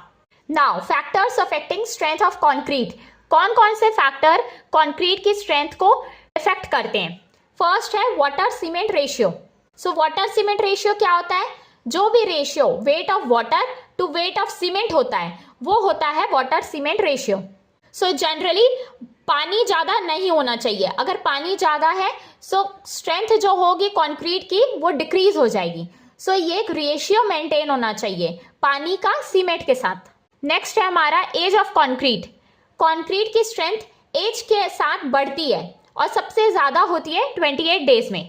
अगर 7 डेज हुए हैं सो कंक्रीट की स्ट्रेंथ होगी 65%। इसको आप 0.65 फैक्टर भी बोल सकते हैं। अगर 14 डेज हुए हैं सो कंक्रीट की स्ट्रेंथ होगी 90%। अगर 28 डेज हुए हैं सो कंक्रीट अपनी मैक्सिमम स्ट्रेंथ यानी कि 100% अचीव कर लेता है। इसको आप 99% भी बोल सकते हैं। नेक्स्ट है सीमेंट एग्रीगेट रेशियो। अगर आप सीमेंट का एग्रीगेट रेशियो को बढ़ाएंगे सो उसकी अल्टीमेट स्ट्रेंथ एक लिमिट तक बढ़ती है। नेक्स्ट है type and size of aggregate. Aggregate किस टाइप का है और किस साइज का है। मींस अगर राउंड, स्पेरिकल और क्यूबिकल शेप का एग्रीगेट है सो उससे क्या होगा, उसमें वॉइड्स कम आएंगे। As compare to irregular flaky aggregate से। सो जो स्ट्रेंथ आएगी वो इसमें ज़्यादा आएगी। राउंड, स्पेरिकल और क्यूबिकल एग्रीगेट अगर आप यूज़ करेंगे सो कंक्रीट की स्ट्रेंथ ज़्यादा हो पाएगी क्योंकि इसके जो वॉइड्स होंगे वो कम रहेंगे। नेक्स्ट है हमारा डिग्री ऑफ कॉम्पैक्शन। आपने कितने डिग्री तक कंक्रीट को कॉम्पैक्ट किया है। अगर कॉम्पैक्शन ज़्यादा हुआ है सो एयर वॉइड्स कम हो जाएंगे। अगर एयर वॉइड्स कम हो गए सो स्ट्रेंथ और डेंसिटी कंक्रीट की बढ़ जाएगी। जब भी अगर कॉम्पैक्शन अच्छे से नहीं होगा सो एयर वॉइड्स अगर रहते हैं 5 to 10% भी अगर एयर वॉइड्स कंक्रीट में रह जाएंगे सो जो कंक्रीट की स्ट्रेंथ है वो 30 और 55% तक कम हो जाएगी। अगर 5% एयर वॉइड्स बच गए आपके कंक्रीट में सो उसकी स्ट्रेंथ 30% तक रिड्यूस हो जाएगी। अगर आपके पास एयर वॉइड 10% रह गए सो उसकी जो स्ट्रेंथ है सो कंक्रीट की स्ट्रेंथ 55% तक रिड्यूस हो जाएगी। नाउ हमारे पास कुछ टेस्ट हैं कंक्रीट के लिए। उसके लिए मैं बता देती हूँ स्ट्रेंथ ऑफ कंक्रीट को हम कैसे लिखते हैं। क्वालिटी और ग्रेड ऑफ कंक्रीट को हम लिखते हैं नंबर्स में, जो कि डिनोट करता है उसके कैरेक्टरिस्टिक कंप्रेसिव स्ट्रेंथ को। और यहाँ पे हम स्पेसिमेन यूज करते हैं 150 mm क्यूब्स का, यानी कि 15 सेंटीमीटर क्यूब एट 28 डेज। वो एक्सप्रेस किया जाता है मेगा पास्कल में, यानी कि न्यूटन पर mm स्क्वायर में। जो नंबर होता है वो प्रिसीड होता है एक लेटर m से, जहाँ पे m डिनोट करता है मिक्स। एग्जाम्पल की अगर M20 ग्रेड ऑफ कंक्रीट है मीन्स जो ये मिक्स है इसकी कंप्रेसिव स्ट्रेंथ होगी 20 मेगा पास्कल। हमारा जो इंडियन स्टैंडर्ड है ये कहता है कि कंप्रेशन टेस्ट, फ्लक्चर और टेंसाइल स्ट्रेंथ टेस्ट आप चेक कर सकते हैं कंक्रीट की स्ट्रेंथ को फाइंड करने के लिए। फर्स्ट है हमारा कंप्रेसिव स्ट्रेंथ ऑफ कंक्रीट। इसमें हम जो कंक्रीट के क्यूब्स लेते हैं वो 15 × 15 × 15 सेंटीमीटर का क्यूब लेते हैं इस तरीके से। ये 15 सेंटीमीटर का क्यूब आपको लेना है। अगर आप सिलेंड्रिकल शेप का स्पेसिमेन बनाते हैं सो उसकी हाइट है 30 सेंटीमीटर उसकी हाइट होनी चाहिए और डायमीटर 15 सेंटीमीटर का होना चाहिए। नाउ टेम्परेचर क्या मेंटेन करना है हमको यहाँ पे 27 ± 3 degree Celsius, humidity 90%, aggregate size up to 38 mm तक हमको यहाँ पे लेना है कंप्रेसिव स्ट्रेंथ को फाइंड करने के लिए। और यहाँ पे जो टाइम रिक्वायर्ड होता है जब हम स्पेसिमेन को रखते हैं वो है 24 ± 1/2 आवर। ना अब ये जो कंक्रीट हमने बनाया है उसको हम मोल्ड में फिल करते हैं लेयर्स में। ये आपका जो मोल्ड हो गया इसमें हम लेयर्स में कंक्रीट को फिल करते हैं 3 लेयर्स में। उसके बाद हम इसको टैंपिंग रॉड से टैंप करते हैं जिसकी लेंथ होती है 30 सेंटीमीटर की आपकी टैंपिंग रॉड है। इसका डायमीटर 16 mm का होता है। इससे हम टैंपिंग करते हैं 3 लेयर्स में और ईच लेयर को 35 टाइम्स टैप करते हैं, या तो हाथ से या तो वाइब्रेटर से। उसके बाद 24 ± 2 आवर्स के बाद इस स्पेसिमेन को हम लोग हटाते हैं मोल्ड से, फिर उसको हम वाटर में रखते हैं। फिर उसके बाद हम ये जो आपका मोल्ड स्पेसिमेन आया उसको हम CTM मशीन यानी कि कंप्रेसिव टेस्टिंग मशीन या UTM भी बोल सकते हैं आप, universal testing machine. Compressive testing machine में हम सिर्फ कंप्रेशन फाइंड करते हैं, यूनिवर्सल टेस्टिंग मशीन में हम कंप्रेशन और टेंशन स्ट्रेंथ दोनों फाइंड करते हैं। उसके बाद हम इस मोल्ड को इस मशीन में रखते हैं। दोनों प्लेट्स के बीच में हम इस स्पेसिमेन को रखते हैं जहां पे हम एक लोड अप्लाई करते हैं जो कि लोड की वैल्यू है 14 न्यूटन पर mm स्क्वायर पर मिनट का लोड अप्लाई करते हैं। तब तक अप्लाई करते हैं जब तक ये स्पेसिमेन टूट न जाए, जब तक ये आपका स्पेसिमेन है ये ब्रेक ना हो जाए तब तक हम लोड अप्लाई करते हैं, इस रेट से अप्लाई करते हैं। यहाँ पे कंप्रेसिव स्ट्रेंथ का फॉर्मूला क्या हो जाएगा, मैक्सिमम लोड जिस लोड में वो फेल होगा by surface area of mould. Mould का सरफेस एरिया क्या है, अगर आपने क्यूब लिया है तो क्यूब का सरफेस एरिया, अगर आपने सिलेंड्रिकल लिया है तो सिलेंड्रिकल का सरफेस एरिया। नाउ यहाँ पे एक चीज इंपॉर्टेंट है, जो क्यूब से स्ट्रेंथ आएगी वो सिलेंड्रिकल स्ट्रेंथ की 1.25 टाइम्स होगी, मींस क्यूब स्ट्रेंथ ज्यादा होगी as compare to cylindrical strength. Next है हमारा टेंसाइल स्ट्रेंथ ऑफ कंक्रीट। इसको हम मॉडुलस ऑफ रप्चर टेस्ट भी बोलते हैं। ये एक इनडायरेक्ट मेथड होता है जिससे हम कंक्रीट की टेंसाइल स्ट्रेंथ को फाइंड कर सकें। इसमें हम जो मोल्ड यूज करते हैं उसकी साइज होती है 150 इंटू 150 इंटू 700 mm उसको फिल करते हैं, फिर कॉम्पैक्ट करते हैं। टैंपिंग बार का वेट यहाँ पे 2 kg है। 400 mm लॉन्ग ये रॉड होती है जिसका फेस जो होता है वो 25 mm स्क्वायर होता है। सो ये स्क्वायर फेस का टैंपिंग रॉड होती है। नाउ इसमें हम टेम्परेचर मेंटेन करते हैं 27 ±3 डिग्री सेल्सियस 48 आवर्स तक। लोड यहाँ पे अप्लाई किया जाता है 0.7 न्यूटन पर एम स्क्वायर पर मिनट के रेट से। स्पेसिमेन को हम टेस्टिंग मशीन में डालते हैं और ये लोड हम इस रेट से अप्लाई करते हैं 0.7 न्यूटन पर एम स्क्वायर पर मिनट के रेट से। और ये लोड तब तक अप्लाई किया जाता है जब तक स्पेसिमेन आपका फेल ना हो जाए। फिर जिस लोड में आपका स्पेसिमेन फेल होगा वो हम नोट डाउन करेंगे, वो आपका P हो जाएगा, जितना लोड ये स्पेसिमेन कैरी कर पाएगा। L जो होता है वो लेंथ ऑफ स्पैन होता है जिसमें स्पेसिमेन सपोर्ट होता है। और B और D जो है वो विड्थ और डेप्थ होते हैं स्पेसिमेन के। सो मॉडुलस ऑफ रप्चर का फॉर्मूला होता है PL/BD स्क्वायर। सो यहाँ से मॉडुलस ऑफ रप्चर आ गया। यहाँ से जो वैल्यू आएगी आपकी मॉडुलस ऑफ रप्चर की वो हो जाएगी FCR। सो यहाँ से हमको डायरेक्ट टेंसाइल स्ट्रेंथ फाइंड हम कैसे करेंगे? Direct tensile strength will be equals to 0.5 to 0.625 times of modulus of rupture यानी कि FCR। सो यहाँ से आपका डायरेक्ट टेंसाइल स्ट्रेंथ आप फाइंड करेंगे जो कि आप इनडायरेक्टली फाइंड करेंगे using modulus of rupture value. Next test है हमारा स्प्लिट टेंसाइल स्ट्रेंथ टेस्ट। ये गिवन है आपका IS 58161970 में। यहाँ पे जो हम सिलेंड्रिकल कॉन्क्रीट का स्पेसिमेन बनाते हैं वो होता है 300 mm और 150 mm डायमीटर का, मींस हाइट 30 सेंटीमीटर और डायमीटर 15 सेंटीमीटर का।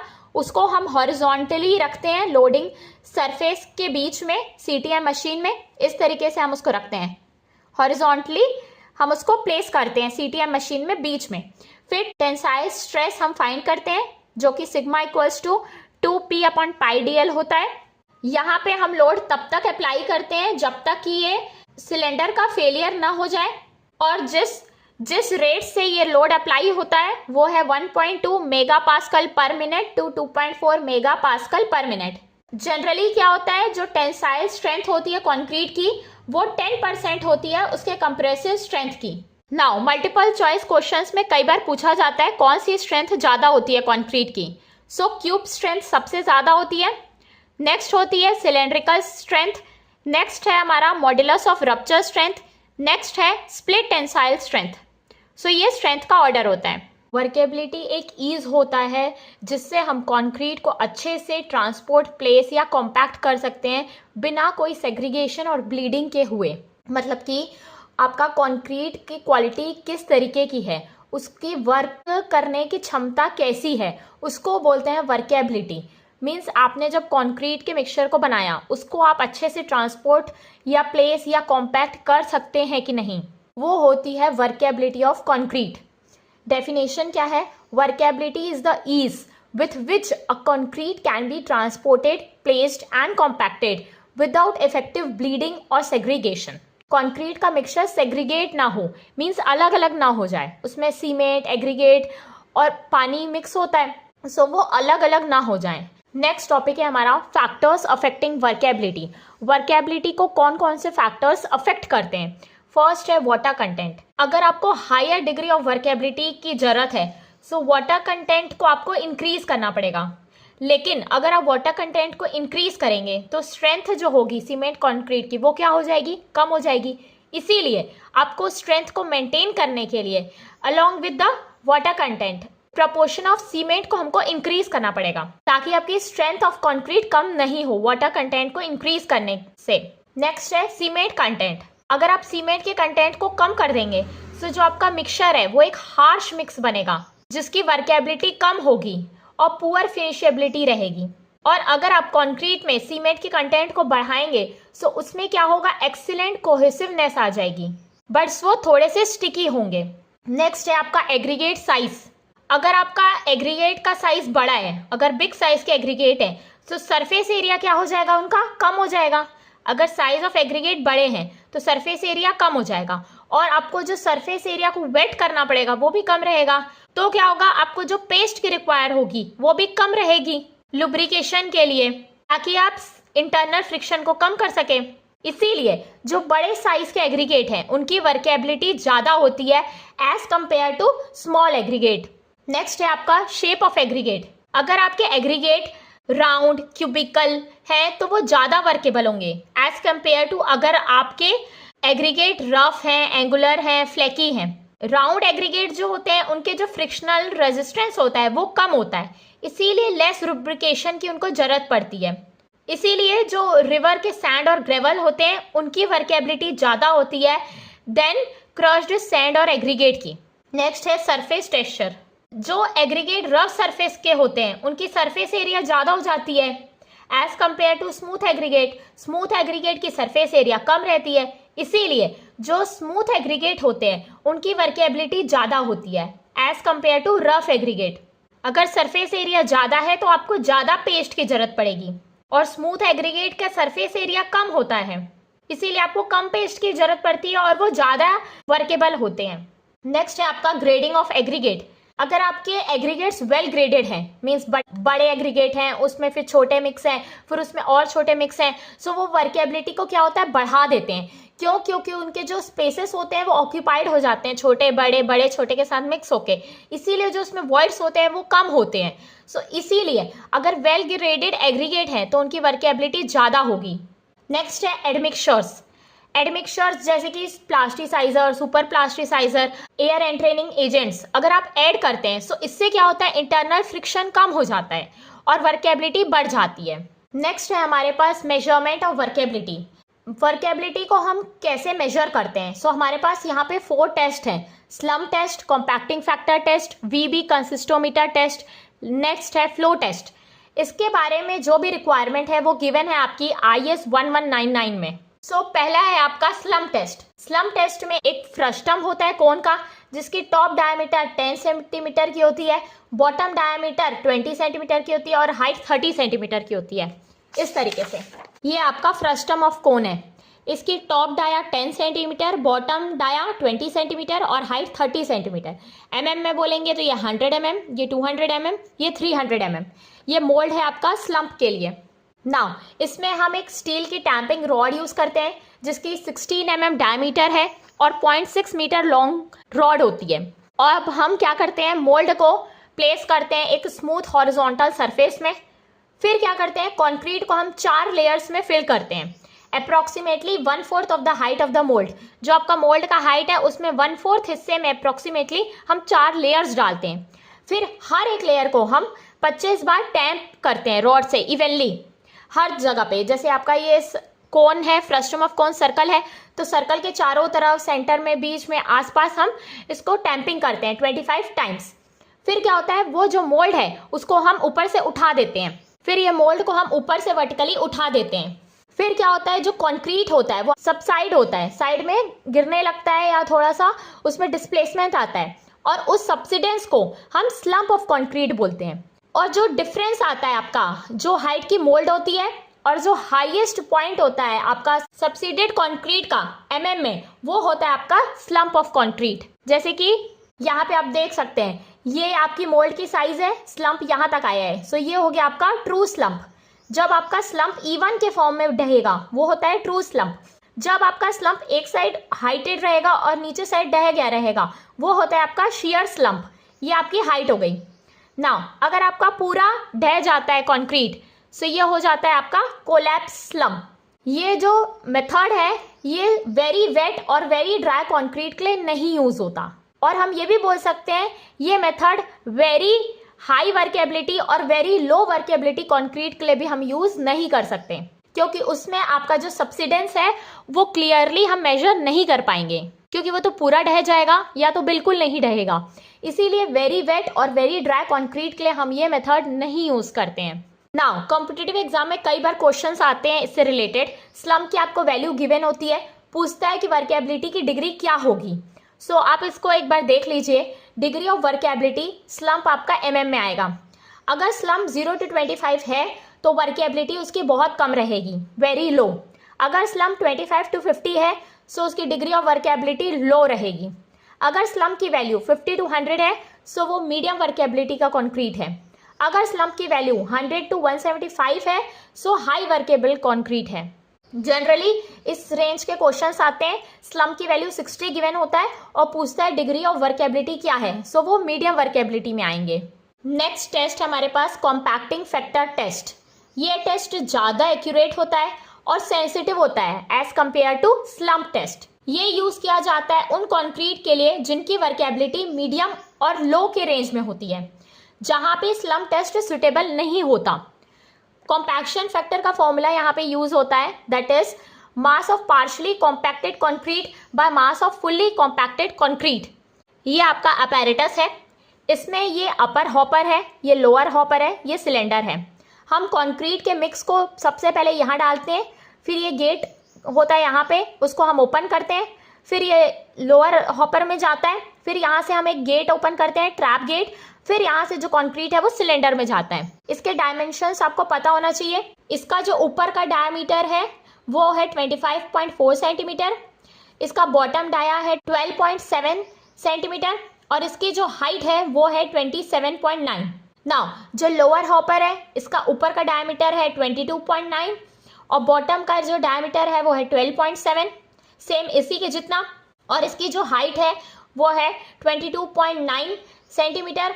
नाउ सिलेंडर के जो डायमेंशंस हैं वो इस तरीके के हैं। सिलेंडर का जो डायमीटर है वो 15.2 सेंटीमीटर है और सिलेंडर की हाइट 30.5 सेंटीमीटर है। और ये जो अपर हॉपर और लोअर हॉपर के जो हाइट का डिफरेंस है, मींस इसके बॉटम से इसके टॉप के हाइट का डिफरेंस है 20.3 सेंटीमीटर और लोअर हॉपर के बॉटम का टॉप ऑफ द सिलेंडर से हाइट है 20.3 सेंटीमीटर।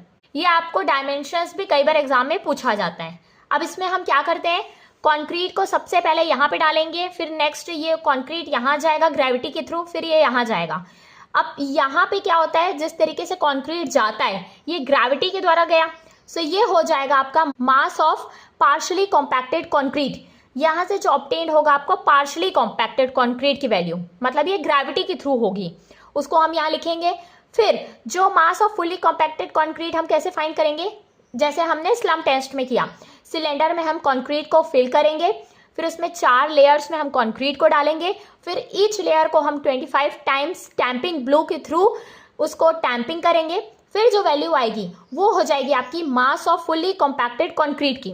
पार्शली कॉम्पैक्टेड मतलब ग्रेविटी के द्वारा या पैरेटस के द्वारा जो वैल्यू होगी। नाउ यहाँ पे आपके पास 3 इंपॉर्टेंट वैल्यूज हैं। अगर आपका कॉम्पैक्शन फैक्टर 0.85 है मतलब आपकी वर्केबिलिटी कम है, लो वर्केबिलिटी का कॉन्क्रीट है। अगर कॉम्पैक्शन फैक्टर 0.92 है सो वो मीडियम वर्केबिलिटी का कॉन्क्रीट है। अगर कॉम्पैक्शन फैक्टर 0.95 है तो वर्केबिलिटी ऑफ कॉन्क्रीट हाई है, that is high workability. Next test हमारा VB कंसिस्टोमीटर टेस्ट। ये यूज किया जाता है वेरी ड्राई मिक्सेस के लिए, जो बहुत ड्राई मिक्सचर होते हैं कंक्रीट के लिए, उसके लिए ये यूज किया जाता है। ये आपका अपैरेटस है VB कंसिस्टोमीटर। ये आपका बेस है, यहाँ पे देखिए ये स्पॉट है जो कि सिलेंड्रिकल शेप में है, ये कोन है, फ्रस्टम ऑफ कोन, सेम उसके डायमेंशंस है 10 centimetre top dia, bottom 20 centimetre, height 30 centimetre और ये लेंथ ऑफ द बेस है 26। ये आपका आर्म होल्डर है। इसमें हम क्या करते हैं, जो मोल्ड होता है फ्रस्टम ऑफ कोन का उसको हम सिलेंडर के अंदर डालते हैं और कंक्रीट को उसके अंदर फिल करते हैं। उसके बाद हम इसको ऊपर से उठा देते हैं, ये जो फ्रस्टम ऑफ कोन है इसको ऊपर से हम हटा देते हैं जैसे ये पूरा फिल हो जाएगा। फिर उसके बाद जो ये सिलेंडर है, ये आपका जो सिलेंड्रिकल शेप है उसको हम वाइब्रेशन देते हैं और वो टाइम हम देखते हैं जिसमें कंक्रीट का शेप चेंज होता है। इस शेप से स्लम्प कोन से जब वो सिलेंड्रिकल शेप में आ जाता है वो होता है आपका VB डिग्री। ये टाइम इन सेकेंड्स में ऑब्टेन होता है, मीन्स जिस समय में ये कंक्रीट जो कि फ्रस्टम ऑफ कोन के शेप में है जब वो सिलेंड्रिकल के शेप में कन्वर्ट हो जाता है उस टाइम को हम मेजर करते हैं और वो टाइम कहलाता है आपका VB डिग्री इन सेकेंड्स। ये मेथड यूज किया जाता है वेरी ड्राई मिक्स, जो कंक्रीट बहुत ड्राई होते हैं सो उसमें क्या होगा, जैसे ही हम वाइब्रेशंस देंगे तो उसको शेप आने में समय लगेगा, इसीलिए जो टाइम की एक्यूरेसी है वो यहाँ पे अचीव अच्छे से हो पाएगी as compare to the other methods. कितने टाइप्स के हमारे स्पेशल कंक्रीट होते हैं। सो हमारे पास बहुत डिफरेंट टाइप्स के स्पेशल कंक्रीट हैं, जैसे कि fibre reinforced concrete, light weight concrete, no fines concrete, heavy weight concrete और पॉलीमर कंक्रीट। ये डिफरेंट कंक्रीट डिफरेंट रिक्वायरमेंट्स और डिफरेंट नीड्स के लिए यूज़ किए जाते हैं। सो इनसे रिलेटेड कई बार क्वेश्चंस आते हैं कि ये कौन सा टाइप का कंक्रीट है या हम कब कौन से कंक्रीट को यूज़ करेंगे। सो स्टार्ट करते हैं फर्स्ट कंक्रीट से।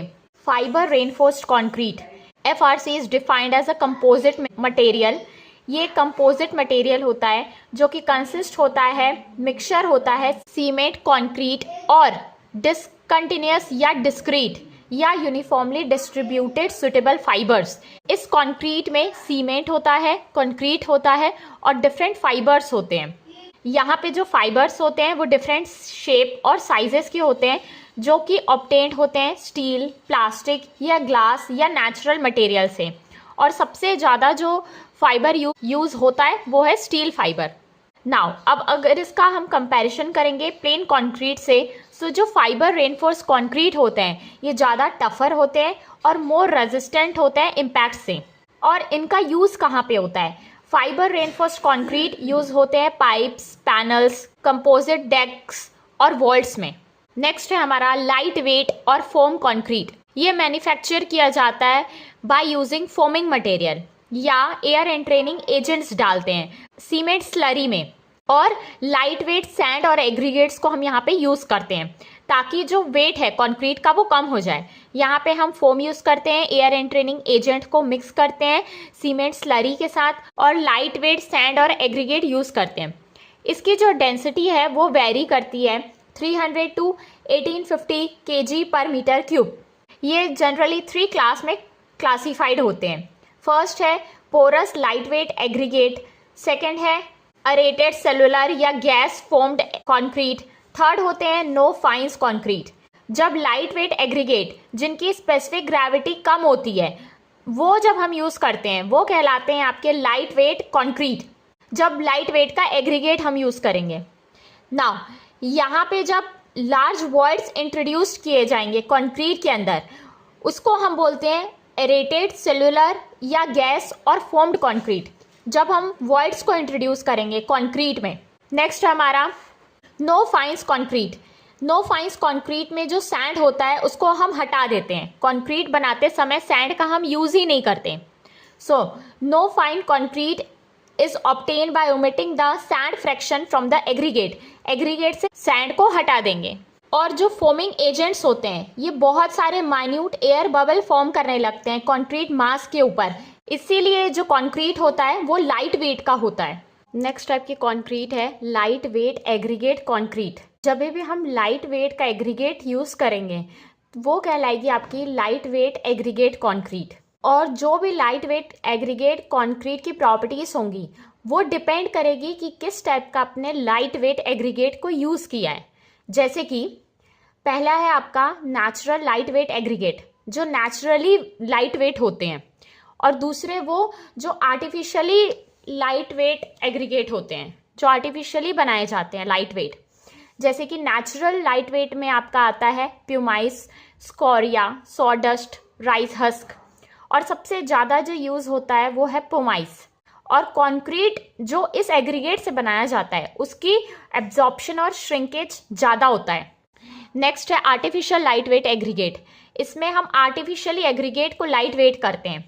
एग्जाम्पल है cinder, clinker, breeze, foamed slag. इस कंक्रीट का मॉइस्चर मूवमेंट ज़्यादा होता है, इसीलिए इसकी स्वेलिंग और श्रिंकेज ज़्यादा होती है। और जो लाइट वेट कंक्रीट होते हैं इनमें क्या होता है, पोरोसिटी प्रेजेंट होता है। सो इस वजह से, पोरोसिटी की वजह से ये बेटर मटेरियल होते हैं with regard to sound absorption. Sound absorb करने की इनमें कैपेसिटी ज़्यादा होती है और साउंड प्रूफिंग भी इनमें ज़्यादा होती है और थर्मल इंसुलेशन भी अच्छा होता है। और जो लाइट वेट एग्रीगेट कंक्रीट होते हैं इनमें फायर रेजिस्टेंस ज़्यादा होता है as compare to normal concrete. ये कहाँ कहाँ यूज़ किए जाते हैं? ये light weight aggregate concrete use किए जाते हैं फॉल सीलिंग्स में, लाइट वेट रूफ्स में। नेक्स्ट टाइप का कंक्रीट है एरेटेड कंक्रीट। ये कंक्रीट बनाया जाता है कैल्केरियस और सिलिशियस मटेरियल जैसे कि cement, lime, pulverise sand, fly ash में। जब हम एंट्रैप्ड एयर सेल्स डालते हैं। मीन्स हम जब एयर इंट्रोड्यूस्ड करते हैं हमारे सीमेंट, लाइम और सैंड में, तब बनता है हमारा एरेटेड कंक्रीट। एरेटेड कंक्रीट को बनाने के दो मेथड्स होते हैं। पहला होता है जब हम गैस का फॉर्मेशन करते हैं, सो उसको गैस कंक्रीट बोलते हैं। और सेकेंड मेथड है एरेटेड कंक्रीट को बनाने का जब हम स्लरी में स्टेबल फोम को मिक्स करते हैं। फर्स्ट है हमारा गैस कंक्रीट। गैस कंक्रीट वो कंक्रीट होता है जिसमें जब हम एक गैस को इंट्रोड्यूस करते हैं, एक फ्रेश मोटर, जो आपने फ्रेश मोटर बनाया है उसमें आप एक गैस इंट्रोड्यूस करेंगे, और किस तरीके से, एक केमिकल रिएक्शन के द्वारा। सो उस रिएक्शन से क्या होगा, large number of gas bubbles form होंगे सेटिंग के बाद। सो वो कंक्रीट होता है gas concrete. Finally divided aluminium powder. जो एल्यूमिनियम का पाउडर होता है वो रीयूज़ किया जाता है गैस कंक्रीट के लिए। जो एल्यूमिनियम पाउडर होता है वो किससे रिएक्ट करता है, कैल्शियम हाइड्रोक्साइड, जो हाइड्रेशन के प्रोसेस के समय लिबरेट होता है सीमेंट के साथ। सो उससे क्या रिजल्ट होता है, हाइड्रोजन गैस। सो वो हाइड्रोजन गैस रिजल्ट करेगी एक सेलुलर स्ट्रक्चर को। सो गैस कंक्रीट के लिए जो पाउडर यूज़ होता है वो है एल्यूमिनियम पाउडर। नेक्स्ट है हमारा फोम कंक्रीट। फोम कंक्रीट कैसे बनाया जाता है, हम एक स्टेबल फोम को मिक्स करते हैं सीमेंट के साथ और उसको क्रश करते हैं सैंड स्लरी के साथ। सो जब वो सेट और हार्डन होगा सो एक सेलुलर स्ट्रक्चर फॉर्म होगा। और जो फोम गिविंग एजेंट्स होते हैं वो क्या हैं, रेजिन सोप होते हैं। वो फोम इफेक्ट देते हैं कंक्रीट को जब हम कंक्रीट को मिक्स करते हैं हाई स्पीड में। Foam concrete foam giving agents जैसे कि रेजिन सोप यूज़ करके बनाई जाती है, उसको हम मिक्स करते हैं हाई स्पीड में। सो क्या फॉर्म होती है, हमारी फोम कंक्रीट फॉर्म होती है। नेक्स्ट है हमारी no fines concrete. No fines concrete में हम क्या करते हैं, जो फाइन एग्रीगेट होता है उसको हम स्किप कर देते हैं। मीन्स फाइन एग्रीगेट हम कंक्रीट में नहीं डालते। सो क्या होता है, the fine aggregate fraction is omitted in concrete making. Concrete बनाते समय फाइन एग्रीगेट को नहीं डालते हैं। The aggregate cement ratio varies from 6:1 to 10:1। सो जो रेशियो होता है एग्रीगेट सीमेंट का वो 6:1 to 10:1 होता है। नेक्स्ट है heavy weight concrete. Heavy weight concrete बनाया जाता है जब हम हैवी वेट के एग्रीगेट को यूज़ करते हैं और उसको बहुत अच्छे से कॉम्पैक्ट करते हैं मैकेनिकल मीन्स के द्वारा। और ये कंक्रीट यूज़ की जाती है ग्रेविटी डैम्स, रिटेनिंग वॉल के कंस्ट्रक्शंस में। नेक्स्ट है पॉलीमर कंक्रीट। पॉलीमर क्या होते हैं, मोनोमर से बनाए जाने वाले एक प्लास्टिक्स होते हैं पॉलीमर। और पॉलीमर्स बनाए जाते हैं पॉलीमराइजेशन प्रोसेस से। पॉलीमर्स की स्ट्रेंथ ज़्यादा होती है, परमेबिलिटी कम होती है और हर तरह के रेजिस्टेंस होते हैं केमिकल अटैक से, फ्रीजिंग और थॉइंग से। इसीलिए हम पॉलीमर को यूज़ करते हैं जो कि एक वर्सेटाइल मटेरियल है in construction. So this material has high strength, low permeability, very high resistance to all kinds of chemical attack and freezing and thawing, is a versatile material in the field of modern construction. Next topic है हमारा admixtures. Admixtures एक chemical compounds होते हैं other than, means जो water, aggregate और hydraulic cement हम use करते हैं उनके अलावा जो केमिकल कंपाउंड होते हैं वो एडमिक्सचर्स होते हैं। ये एक इंग्रेडिएंट के तौर पे यूज़ किया जाता है कंक्रीट में या मोटर में।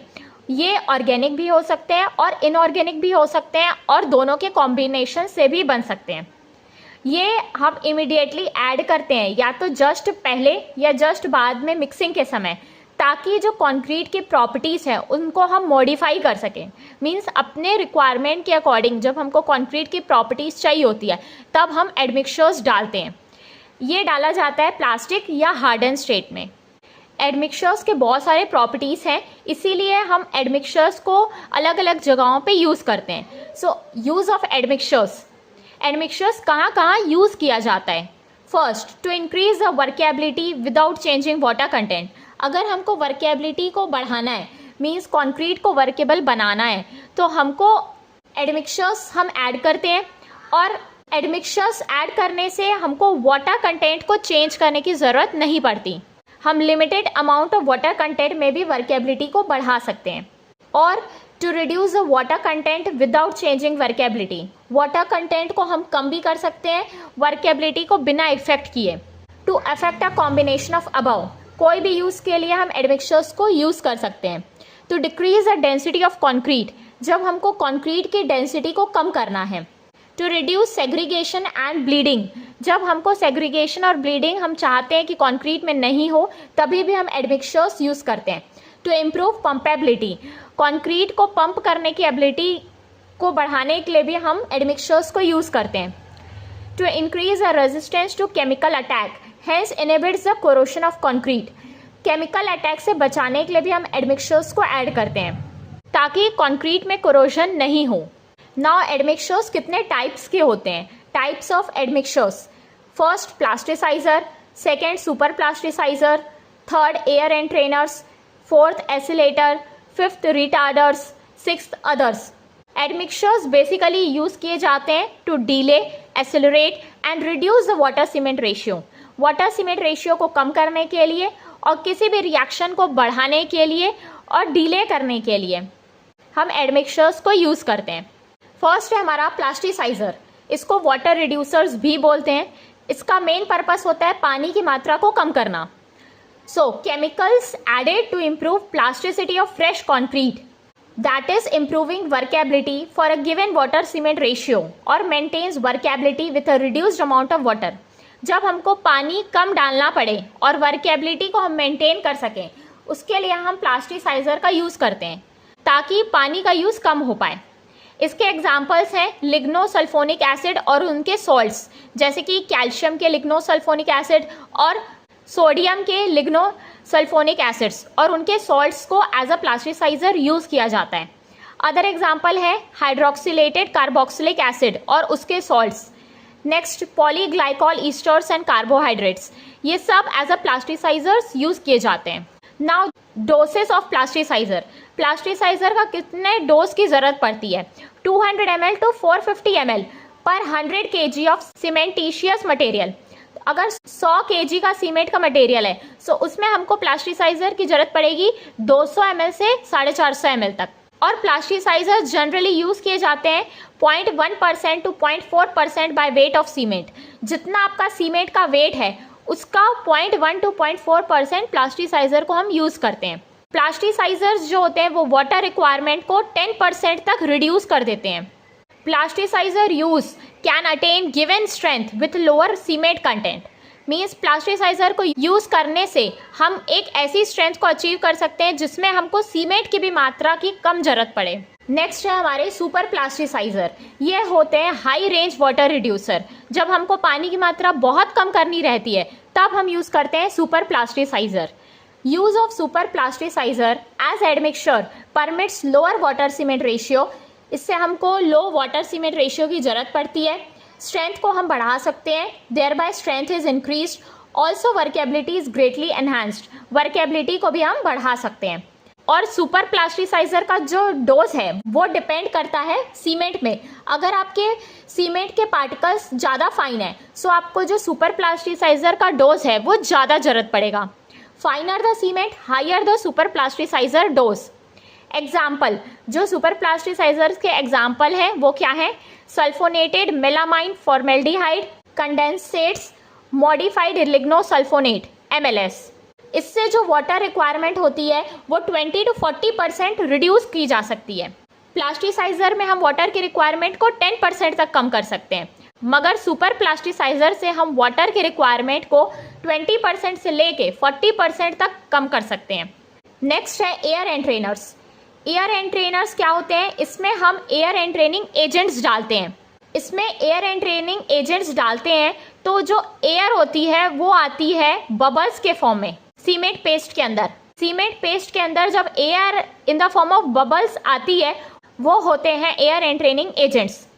जो मेन टाइप के एयर एंट्रेनिंग एजेंट्स हैं वो है salts of wood resin, animal और vegetable fats and oils and sulphonated hydrocarbons. ये सब as a air entraining agents use किए जाते हैं। इनके एग्जाम्पल्स हैं नेचुरल वुड रेजिन और उनके सोप्स, और इसमें जो सबसे बेस्ट है वो है विंसॉल रेजिन। विंसॉल रेजिन सबसे बेस्ट एयर एंट्रेनिंग एजेंट है। और एल्यूमिनियम पाउडर्स को भी हम यूज़ कर सकते हैं।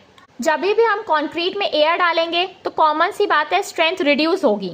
सो एयर एंट्रेनमेंट से क्या होता है, स्ट्रेंथ में तो रिडक्शन होता है, और अगर हम उसको बहुत ज़्यादा मात्रा में डाल देंगे सो जो स्ट्रेंथ का लॉस है वो बहुत ज़्यादा हो जाएगा। ओवरडोजिंग अगर एयर एंड ट्रेनिंग एजेंट की होगी सो उससे मेजर लॉस हो सकता है स्ट्रेंथ में। अगर हम 1% एयर डालेंगे सो स्ट्रेंथ जो होगी वो 5% तक कम हो जाएगी।